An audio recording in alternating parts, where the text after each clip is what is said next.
السلام علیکم دوستو، آج ہم آپ کو قرآن پاک میں بیان کیا گیا ایک بہت ہی گہرا اور حکمت بھرا واقعہ سنانے جا رہے ہیں۔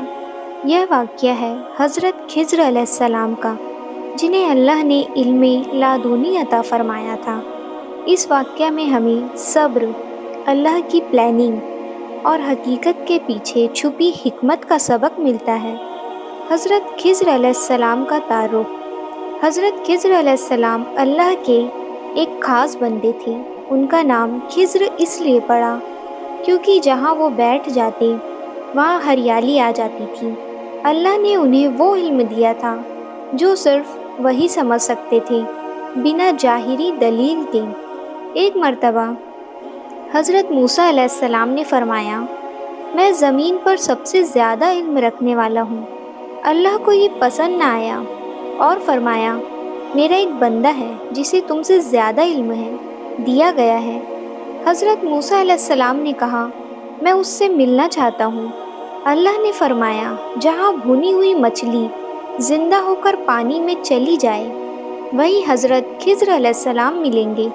حضرت موسیٰ علیہ السلام اپنے شاگرد یوشع بن نون کے ساتھ سفر پر نکل پڑے۔ جب وہ پتھر کے پاس رکے، مچھلی زندہ ہو کر سمندر میں چلی گئی، لیکن یہ بات بھول گئے۔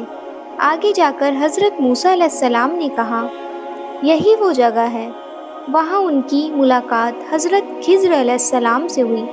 حضرت خضر علیہ السلام نے پہلے ہی شرط رکھ دی، تم مجھ سے کوئی سوال نہیں کرو گے جب تک میں خود نہ بتاؤں۔ حضرت موسیٰ علیہ السلام نے وعدہ کر لیا۔ دونوں ایک غریب لوگوں کی کشتی میں سوار ہوئے۔ حضرت خضر علیہ السلام نے کشتی میں سوراخ کر دیا۔ حضرت موسیٰ علیہ السلام سے رہا نہیں گیا اور بولے، یہ آپ نے کیا کیا؟ غریب لوگ ڈوب جاتے۔ حضرت خضر علیہ السلام نے کہا، میں نے کہا تھا تم صبر نہیں کر پاؤ گے۔ تھوڑی دور جا کر ایک چھوٹا سا بچہ ملا۔ حضرت خضر علیہ السلام نے اس بچے کو مار دیا۔ حضرت موسیٰ علیہ السلام حیران رہ گئے اور بولے، ایک بے گناہ کو قتل کر دیا۔ حضرت خضر علیہ السلام نے پھر کہا، تم صبر نہیں کر سکے۔ ایک گاؤں میں گئے، لوگوں نے مہمانی نہیں کی۔ وہاں ایک گرتی ہوئی دیوار تھی۔ حضرت خضر علیہ السلام نے بنا اجرت لیے اسے ٹھیک کر دیا۔ حضرت موسیٰ علیہ السلام بولے، اس کا بدلہ تو لے سکتے تھے۔ یہیں پر حضرت خضر علیہ السلام نے الگ ہونے کا فیصلہ کیا۔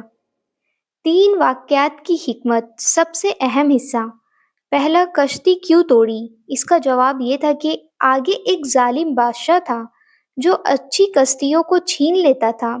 کشتی میں خرابی کر کے اسے بچا لیا گیا اور وہ کشتی کو بعد میں ٹھیک کر سکتے تھے۔ دوسرا سوال، بچہ کیوں مارا؟ وہ بچہ بڑا ہو کر اپنے ماں باپ کو گمراہ کر دیتا۔ اللہ انہیں اس سے بہتر اولاد دینا چاہتا تھا۔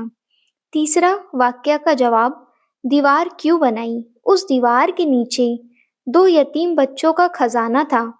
ان کا باپ نیک تھا۔ اللہ چاہتا تھا کہ بچے بڑے ہو کر خزانہ لے۔ اس واقعے سے ملنے والے سبق یہ ہے، اور ہم اس واقعے سے یہ سیکھتے ہیں کہ ہر چیز جو ہمیں بری لگتی ہے ضروری نہیں کہ وہ بری ہو۔ اللہ کا پلان ہم نہیں سمجھ سکتے۔ صبر اور یقین مومن کی پہچان ہے۔ اللہ اپنے نیک بندوں کو صدقے اولاد کو بھی بچا لیتا ہے۔